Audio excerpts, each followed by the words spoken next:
Welcome to Film Talk Weekly Radio. This is your guest host, Castle Searcy, with the Santa Fe International Film Festival, which I want to say is coming up October 16th through the 20th. Can't wait. Get your passes now. And today we are back with two familiar guests. We have Eileen O'Brien and Chuck O'Brien. We've interviewed both of them. I've interviewed both of them in over the last couple months. And I wanted to bring them together to get a bird's eye view and to, She wants to watch us fight. yes, well, you guys all missed that. That was what was happening. The bickering was happening. Trying to set up the I should have Zoom. started rolling before, trying to set up Zoom. Actually, it really wasn't bickering. I thought it was very productive. Just whining. You both were like noticing different things. You make a great team from what I can tell. And I'm sure that's from years working together in the film industry. And I think I might make this a series. Like I've met now a few couples working in the industry. I think there's something to that. Well, it's dysfunctional and still together. Yeah, and you meet under these kind of intense, hardworking circumstances and long hours, and it kind of makes sense. But so welcome back. Well, thank you. Thanks for asking us. Yeah, and you're in Denver, Colorado. I see you have a couple of posters behind you from the Cannes Film Festival. Yeah, that's two of many. I see a Saturday Night Live mug back there. What else is behind you? Tell us a little. Yeah, we have, that's our reading area, which Uh-huh. we've moved 32 times in 44 years of marriage. Okay. Everything has been edited down tremendously. So that's really mostly our section of, Some of the film things and television and that kind of stuff. over the years, the only thing I've ever kept materially is my books. But even then, I've had to walk away from hundreds of them because, having them possesses you, and you got to get rid of them if you want to be a free bird as you are, and move around, do things. Now, Eileen has the opposite perspective on that. Eileen saves everything. If maybe We're you'll totally discover opposite. everything about us. We were just saying earlier, we're salt and pepper here, but it works. I don't know why. So, Eileen, I know you even have like Saturday Night Live scripts. What are some of the other funny things that you've kept over the years? Oh God. Well, One day we'll do a tour of your house together. That'll be our next segment. yeah, that should be well. I love paper.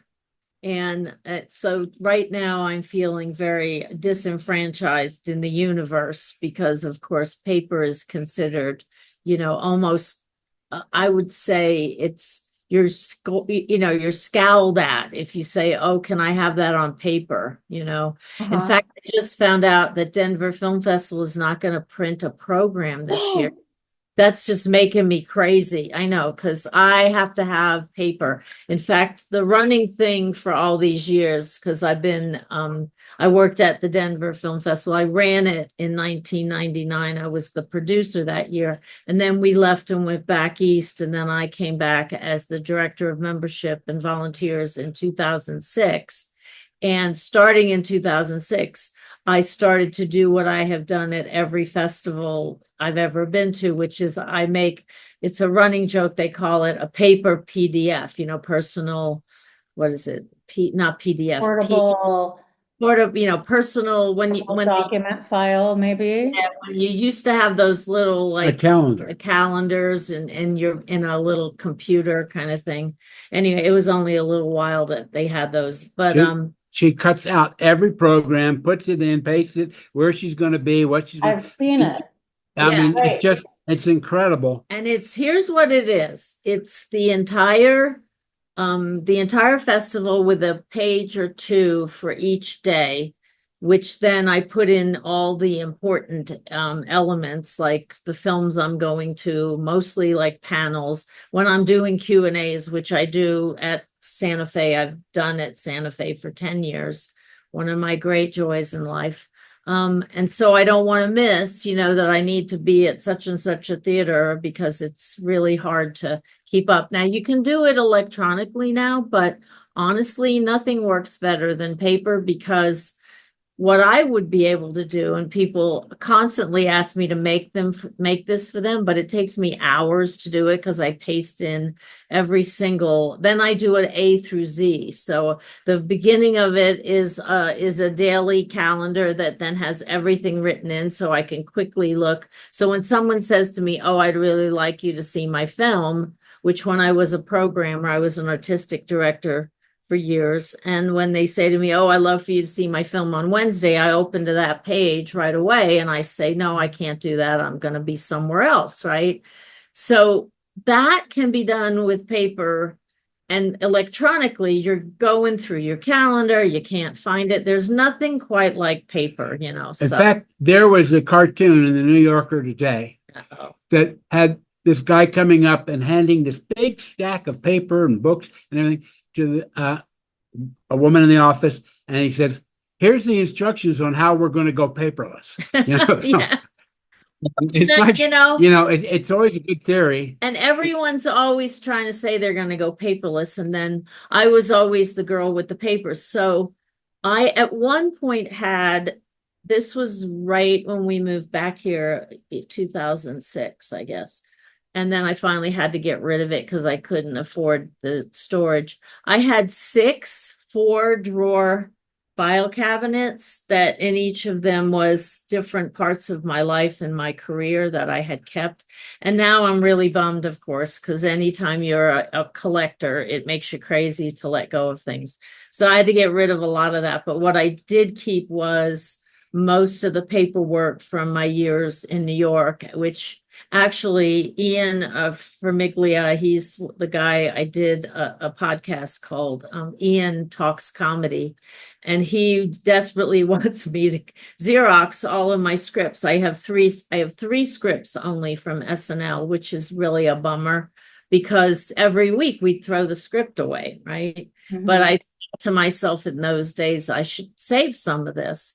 But of course, it's the 80s. You are in a 1-bedroom apartment. You don't have any room. You know, if I'd have kept them all, I probably could retire on selling those boogers. But anyway, the fact is I kept at least 3 or 4. I have Madonna's script when she first came. This was when she first became a star, you know. And then I have Chevy Chase's. And then I have a third one, which is Jay Leno, which is sad because I don't really particularly care for either one of those guys. But more on that later. But I loved to teach. So I taught numerous classes on basically how to organize a production. And I have every type of, of sort of template. So I have rundowns. I have a lot of Letterman rundowns and a lot from Letterman because I did Letterman and SNL at the same time. But I kept all that. But then also like George Carlin, I did Carlin at Carnegie, and I have that script. Unfortunately, those of you that have watched Carlin at Carnegie, the very final 5 to 10 minutes is him doing the 7 dirty words, and then added to that is another 100 or so that he's collected, right? Somebody actually stole those pages of my script, and I have the original script. I know. I'm thinking about getting in touch with his daughter. What is her name? Send me the dirty words. No, I mean to give her the script because mine is the original. I actually typed that script from a Walkman, okay, not a dictaphone. A Walkman was I had a cassette in the Walkman with his him saying it. With the entire dialogue of what he was going, because some of it is freelance, but most of Carlin is, oh my God, that man he memorized and had everything down, He was a wordsmith. I would love to print those and make big posters of some of those script, I'm going to just throw a little quick commentary in here. Okay. In life, when I was a young man, yes, my first aspiration was to be a comedian. Okay. You can see I didn't succeed there.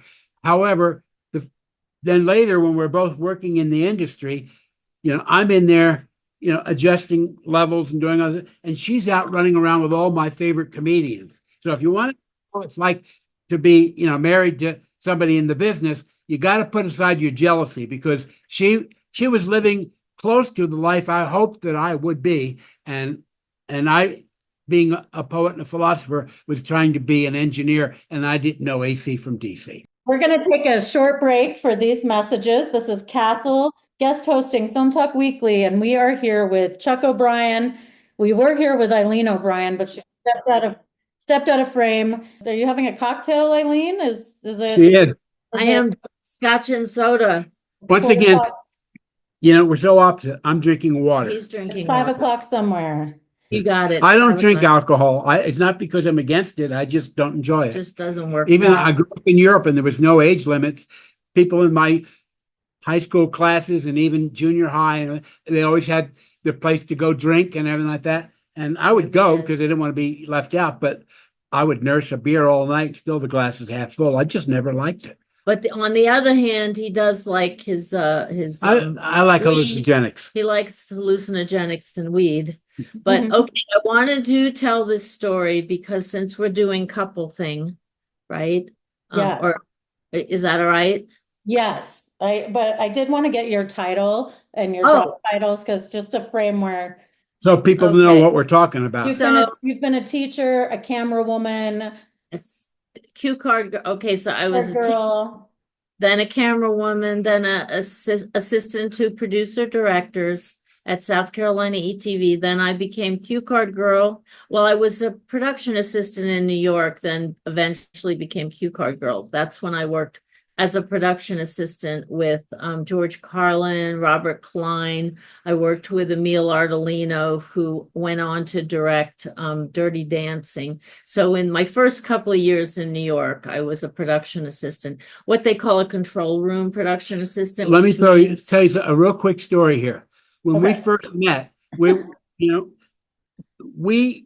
remotes, and we had to go up to Durham, North Carolina to do Dance in America. And so we're all in this bus, and we're going up there. And when we get there, we get off the bus. And by the time everyone was off the bus, Eileen had the office set up. She had call sheets. She had camera shots. She had the whole thing set up faster than anybody else could even get off the bus. So she was more than a production assistant. She was a whiz. I mean, I could not believe the things she could get done. When she was going, she really got it done.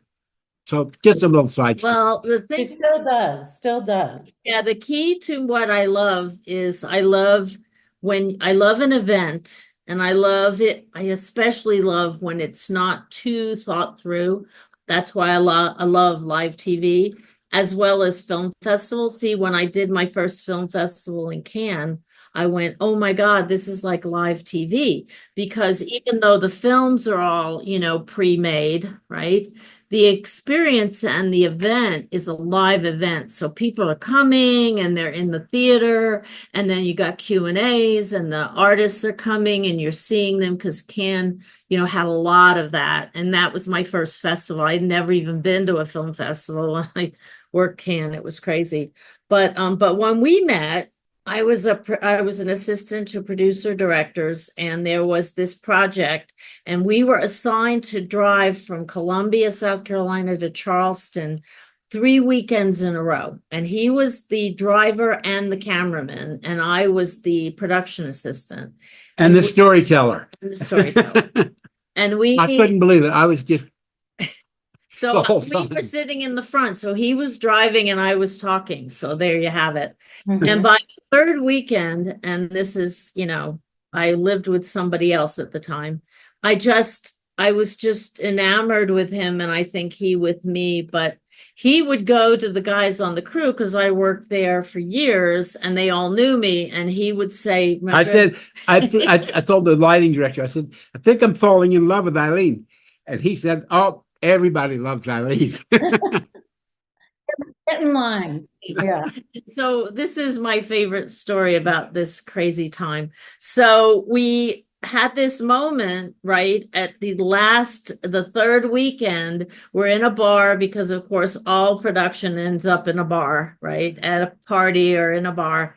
And yeah, which is something else I really love. You know, I love to party. He does not, but he came along because I was there.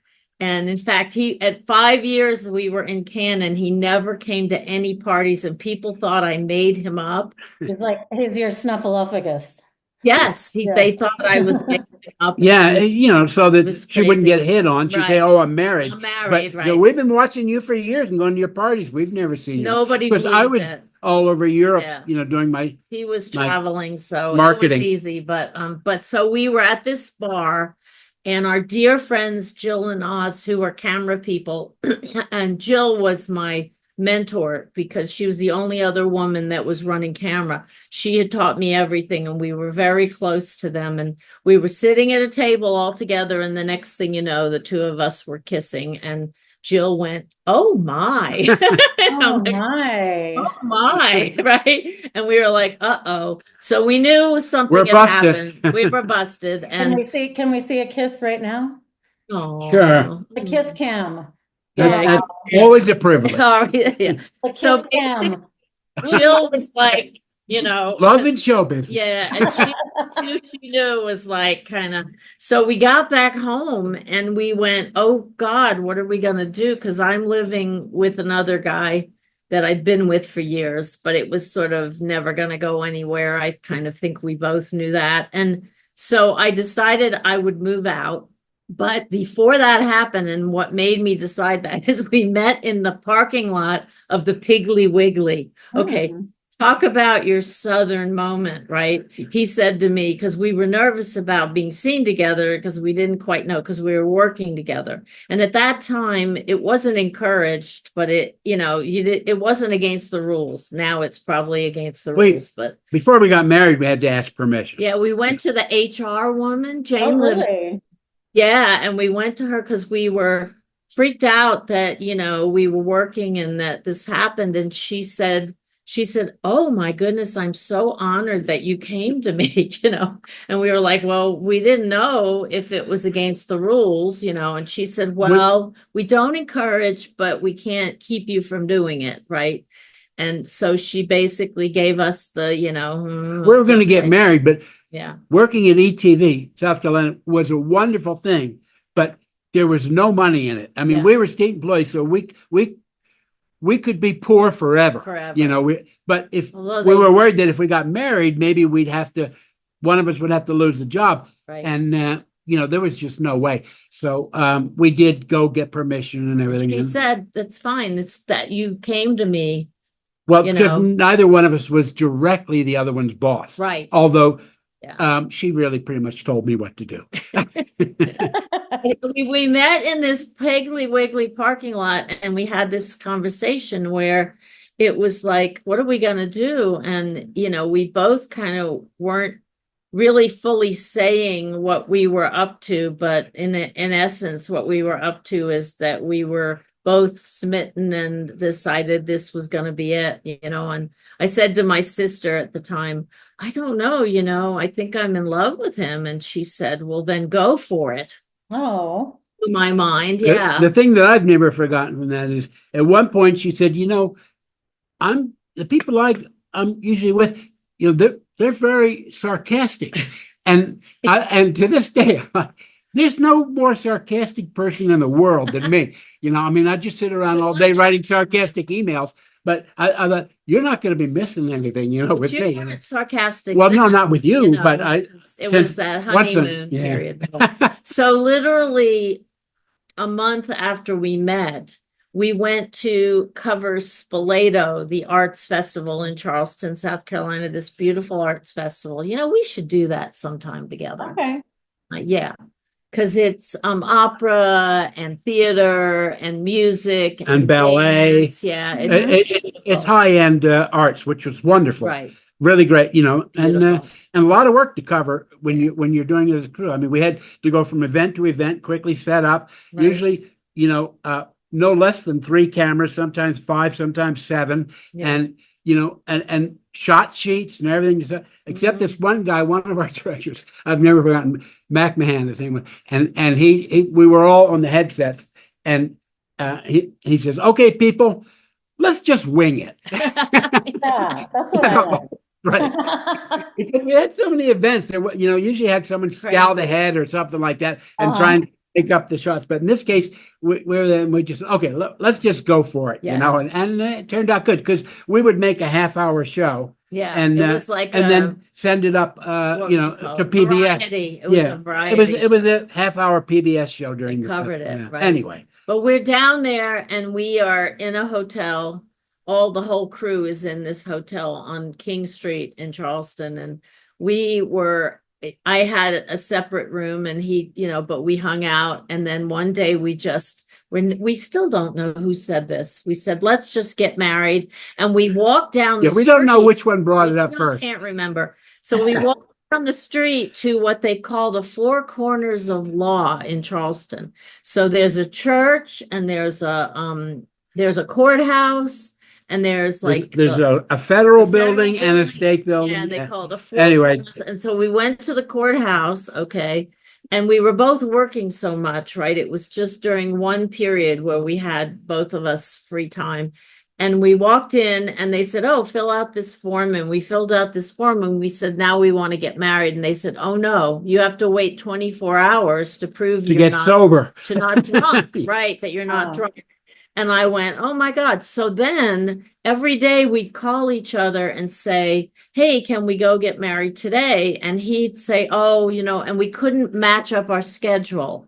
So Oh. the executive producer at the time, this guy, Sidney Palmer, who had been one of the people who started Toscanini at NBC at 8H. How crazy is that? Where I ended up working. He was one of the original production people, but he'd moved down to South Carolina and he turned to Chuck and said, if you'd have just told me you were trying to get married, I'd have put it in the production schedule, right? But we just couldn't match. So finally we decided we'd come back the next week after we were done and get married then. And that's when he said to me, maybe we should tell your mother. Oh, yes. So my mom lived in Charleston and So we went to lunch and I Yeah. said, to just talk about it. Mrs. right? O'Brien, I want to ask you, what are you doing next Thursday? And she says, well, I don't could be know. free. And I said, well, I want permission to, have your daughter's hand in marriage. And she said, I could be free. I could be free. My mother was so tired of me being a hippie chick and not being married, right? She would have married me to Charles Manson. I'm serious. And did probably. Yeah. But No. no, it was a beautiful thing because my sister was there and my mother was there and they were the only two that showed up the next week at the courthouse where we got married. And on the way to the courthouse, he said to me, because what did I know about this guy, right? He said, just so you know, we're going to spend the last 10 years of our lives in outer space. And I was just like, okay. And that's how I ended up with these earrings, see, because they're little astronauts. Yeah. Well, that's just for the pearl. Because for our 10th anniversary, which ended up being in New York, or maybe it was earlier 5 or Oh. I don't know, one of our anniversaries, these showed up in a box that just said, don't forget, right? Now at the time, everyone thought we were crazy. Now everyone goes, oh, you could go into outer space if we were millionaires. If we'd been but at the time, 10 years younger, we probably could do it. yeah, Because we they're were. sending old people up there now, but I couldn't even I couldn't do it now, but it was my dream. Yeah. And I always said, you really want to send old people up because there's no gravity. Yeah. So, right. and there's nothing to clean because there's no dust. We want to talk about, what it's like to work with your partner, your spouse in the film industry. Now, you Right. mentioned that you moved a lot and you were talking about moving to the moon even. Yeah. But so I want to go move by move. I think you said there were 32 of them. Yeah. Oh my God. Move Yeah. by move. Well, yeah, we're not going to name them all, but some of them were in the same city, but Yeah. we did.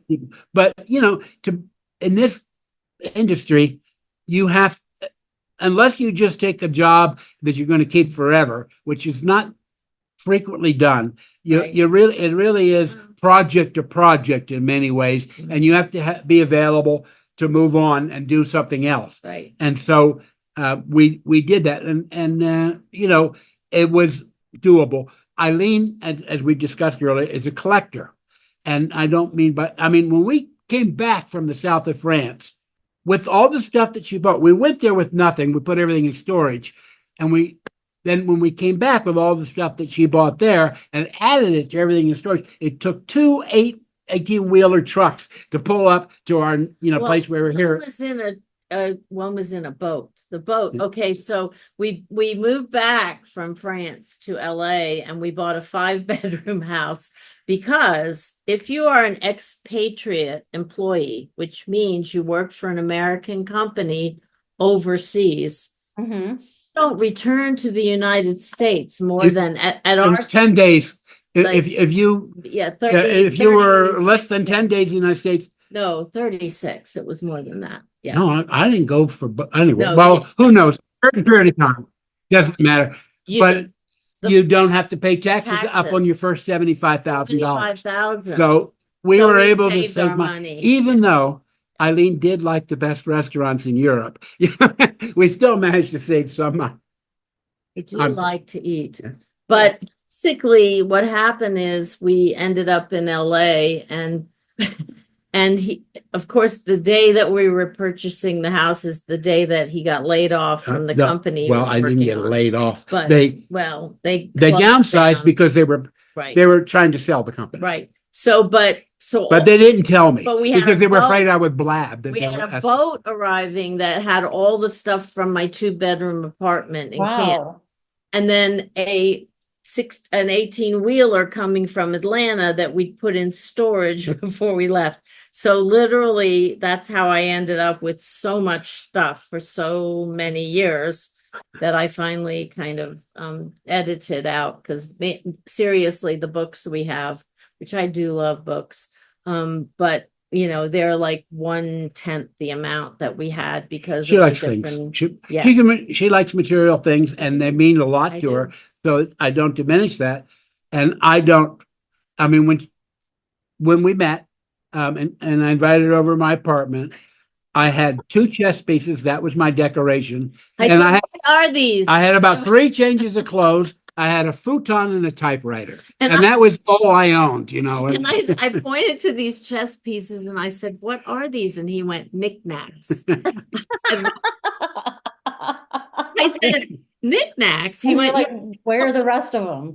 Right. Like I felt like I had to have a little something, little decoration, and I was like, oh, this is going to be a nightmare because we were already married, so it was too late to turn back. Anyway. But okay, so we started. She wants to go to South Carolina. Yeah. Then we moved to New York, and we moved to 2 different places in New York. We were in the Lower East Side, and then we were the Upper East Side. Big mistake, but what are you going to do? And then we moved from New York to Chapel Hill, North Carolina, because after 10 years, Chuck worked such a high stress job. He just burnt out. And I was kind of at that point where I was like, this clearly is not working for him anymore. So we thought about a number of things. She loved New York. I loved and it was not easy, but within a few years we had a list, and this is way before people did this. We put this chart together and we had 3 or 4 places. One was Seattle. We thought, maybe Seattle. This is in the late 90s. I like Seattle 80s, except 90s. For all the military presence, because I grew up in military communities overseas, and I was a conscientious objector during the Vietnam War. And the true one. I mean, I got drafted. I walked down to the draft board and I said, I'm not going. Right. I didn't hide somewhere in Canada. Oh, you can just do that? Well, they didn't like it. No. They brought people in. They had me stripped down to my underwear and had people march around me and threaten me and all kinds of things. Yeah. And then for 2 years, it was, any day we may just come and throw you in jail. And so it was not easy, but at least I was right up front about it. And then finally they sent my philosophy professor over to take me out to dinner and find out what really was going. They were afraid that I was going to make a big movement out of it or do something like that. But I was just talking for myself. But I had to. He was trying to find that out for them. And after we'd had that meal, he informed them, and a senator from Texas where I was going to school at UT, just told them hide his paperwork and never let it come up again. And so I was a conscientious, but I wasn't religious, and they did not want to allow for a non-religious person to say, I object to killing. Yeah. And so they did not want that, but that wasn't my objective. That was just the truth, and I just said, this guy, the professor saying, well, we're all born with blood on our hands. I said, I haven't got any blood on my hands, and I'm not going to put it there, Yeah. Wow. Yeah. And he, during Vietnam, if you claimed that you were a Quaker or, a certain religions, you could get out, right? He refused to And what say- made it sensitive is because I grew up in Europe, in military bases, my draft board was in Washington, D.C., and it was almost everybody else there were the sons and daughters of diplomats. And so they were finding it an enormous embarrassment that I wouldn't go. And my father flew over, they had people, all kinds of people. Anyway, that's another story. It's not about television. Yeah. Yes. Give me some stories. Tell me or anecdotes, like. So when we first got married, he and I worked on, the first thing we worked on together was Willie Stark, right? So Willie Stark was an opera, and it was this new experience because up until then we both were just single people working in the business, doing our thing.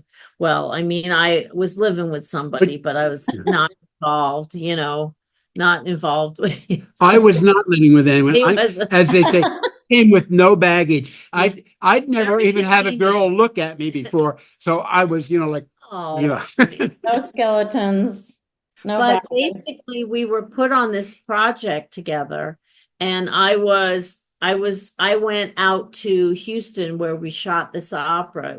It was great performances. It was the season of great performances on PBS. Yeah, I was a seat filler on a great performance show. Oh, there you go. Yeah. So there you go. We've all done the same thing now. he was the editor. So when I came back, it was my job to coordinate with the director, this pretty famous director, Brian Large was his name. He was known for operas because when he was a pick, editing for him. I mean, we used to have a trick as editors with the CMX where we think this guy's just full of himself, and he'd say, no, cut that, one frame earlier or something like that. And so we go +1 and then hit delete and play it again. It'd be exact same. And he said, that's it, but Brian Large never missed. He knew exactly, and everything was to the music and to everything. And so it was a real privilege to edit for him. Yeah, he was incredible. He was a musician, and I'm not sure if he was a conductor or whatever, but it was like he was. So working for him was, you sat there in the control room. He had a guy who read the entire composition and would say by the note when he would take. And I had the entire opera on 7 different cameras recorded. Yeah. So, we had all the time, crazy. And so we could put them all up, and he's looking at it and calling, saying where he wants to go. But then crazy. When we would do it, it had to be exactly on there's 30 frames in a second, and he would know if I'd gotten it exactly where he wanted it. He did. It was amazing. He was famous throughout Europe. He did a lot of European television, which of course has always been more classical in the sense, European audiences want to see, Beethoven's Fifth or, an opera. And so he was famous in Europe. And so that was the first time. It was a privilege. He was really good. Okay, so you're both single and Right. looking for this guy. No, now we're married. Now you're married. Okay. Yeah. So it was our first experience, that one, and then Emil Ardolino was the second one that we did. What did we do? Dance. Here's one of the real stories of our marriage. We did La Solfège, which also it's a ballet, and the director needed video to run the credits on at the end, and And so he said to Eileen and I, do you know what Scotland looks like? Because it was in Scotland. And I said, well, I know what it looks like. I've been there many times. And so he had us go up to Pisgah Inn in North Carolina, Blue Ridge Mountains. in the Blue Ridge Mountains, to shoot some footage, that he could use. And so we had to spend the night overnight. So it was, I think, our first overnight It was together. our first, yeah, it And, was, yeah. And so we had a time, and the footage was. We also decided that from that point on, from that date on, if there was ever a big national tragedy or something like that, and we lost track of each other, we would meet again In Pisgah Inn.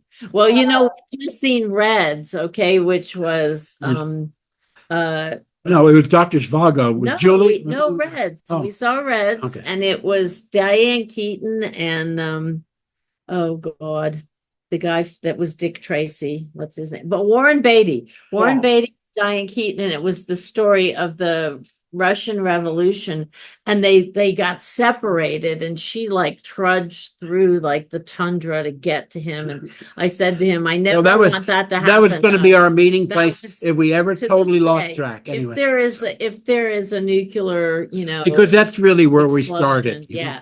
So we would. Okay. That's the place, and it's remote So, enough, So either there or the moon. right. That's right. Exactly. Yeah. Whatever. Right. But- okay, we have time for maybe like one or two more stories. Well, go ahead. What I want to say is it was a whole new experience working with somebody that also was your partner, Mhm. and there was a lot of moments where I just went, oh my God, what have we done? But you met that way, so you worked well. Right. yeah, well, see, that's the thing. Yeah. And I think, Eileen will often say, well, because at NBC we were in the same building, but I disagree with that. It's because we both understood what each other was doing. Yeah. And Yeah. so even though we had crazy schedules and all kinds of things, and she's running around with every celebrity in the world, and and I'm having to deal with politics and engineering at NBC. At the same time, we understood. Yeah. And so there wasn't that stress of, you don't come home and spend more time with me or anything like that. We were in our 30s when young professionals are trying to really make their name. Yeah. And we were both excited to be in television. And Wow, so cool. And you would have lunch at Rockefeller Center. Yeah. The Totally. commissary, Yeah. It was amazing. Yeah. The comments. You'd see each other every day. Yeah. Well, we pretty frequently, Pretty frequently, and if not, we would try. We would walk up and, she loves restaurants. And I used to say she did dine at every restaurant in Manhattan. But sometimes we would not know where. So we just pick an avenue and start walking and looking for a restaurant, We did crazy things, like that. But so we had our life together very much, but it wasn't in any way routine. It was wild. The picture is what I finally started to realize is that the film and television industry is such a unique experience in that it requires this devotion and this ability to drop everything. Kim Basinger needs a white grand piano, right? And anybody that was just working as a lawyer or a doctor or Indian chief, right, would say to you, why are you doing this? But when you're in the same business, you turn to your partner and you say, I'm sorry, I've got to like we can't do anything tonight because I have this project I have to do. Mhm. And they'll go, oh yeah, I get it, because that's the world that we because the next day the other one would be saying that. Yes, so exactly. It's just, we understood it. Yeah. And when we did, we spent a lot of time together, but erratically. It was just we did not have any regularity in our life for 10 years. But at the same time, it just worked. It really worked. So when we moved to the south of France for him to be the marketing person, and he traveled to Africa, Asia, the Mideast, Russia, you name it, he was gone 6 weeks out of 7. It was a really hard time for me in the sense that now I don't have this base, like when we were in New York or wherever. but I understood what he was doing. It wasn't like, why are you not coming home to me? And let You me just know? add, because it's one of the Yeah. little things I wanted to say. It was changing the world. We were living Yeah. in Canada, and when I would come back, first of all, everybody was taking me out to dinner while I was gone. So the last thing I want to do is go out to dinner. So the first thing she wanted to do is go out to dinner. Right. It's Right. like, And we would go somewhere, and the bartenders everywhere would say, Eileen, Eileen. And I'm thinking, why is it every bartender in the south of France knows my wife? well, Because because I'm wondering, but she didn't seem to have an extra lot of cash. So I didn't think she was professionally there, it's how but you practice your French, is Yeah. you Yeah, go of course. to the Majestic Hotel, Yeah, so it I was- mean, I think it's a testament to, like, it sounds like, you both met in the same place, and then you might have moved for Chuck's job, but Eileen, you were so adaptable and talented, so you were able to find your place in that place. Thanks for joining us, Chuck O'Brien, Eileen O'Brien. If you want to hear more from them, Castle Searcy. Castle Searcy with the Santa Fe International Film Festival. Eileen actually introduced me to that festival.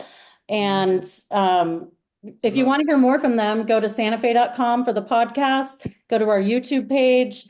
You can email them. I dare you to email them. Connect wchuck@aol.com, Eileen13 at aol.com.